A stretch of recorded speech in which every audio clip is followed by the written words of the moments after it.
Hello smart people, welcome back to this comments class. In today's video, I'm going to show you how to use the mod function in Excel to calculate hours worked. For this example, we have a sample data here where you see the name clocked in, the clocked out, and also the hours worked. So first we go to the hours worked where we are going to put the mod formula. So equal to mod into brackets.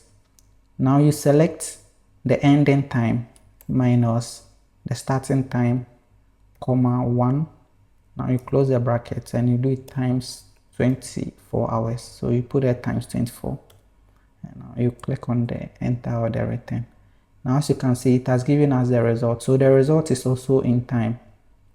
Okay, so when you put it on it, you just drag it to the end. So it will calculate all for you. So if you want to be sure, you just put your keys on it. Now you see the formula here, or you can even double click it for it to show the formula there. Okay, so now I want to change this time to the hours. So now you click here, you come to the general, you select the text. So when you select text, now it will convert the time to the hours for you.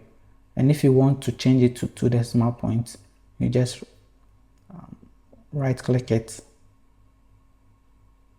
then you search for format cells, and now you come to number, you see decimal place is 2, you click on OK. Now you see it has put all the response or the hours into decimal places.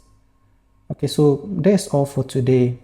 I hope this video is helpful. Thank you for watching. See you in the next video. Peace.